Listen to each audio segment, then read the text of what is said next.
નમસ્કાર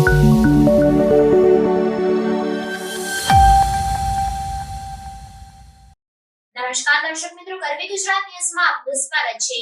વિસનગરમાં એકાએક વરસાદ પડતા વાતાવરણમાં પણ ઠંડક પ્રસરી જવા પામી।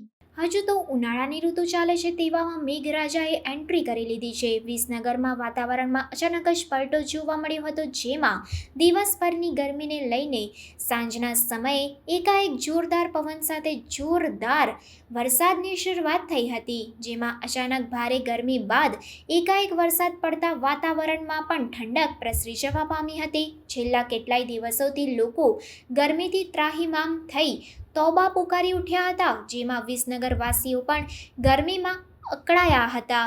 ત્યારે અચાનક જ શનિવારે રાત્રે વાતાવરણમાં પલટો જોવા મળ્યો હતો, જેમાં દિવસભરના ઉકળાટ બાદ સાંજે જોરદાર પવન સાથે વરસાદની શરૂઆત થઈ હતી। વરસાદ પડતા વાતાવરણમાં ઠંડક પ્રસરી જવા પામી હતી। વરસાદને કારણે અનેક વિસ્તારોમાં પાણી ભરાવવાની સમસ્યા પણ સર્જાઈ હતી।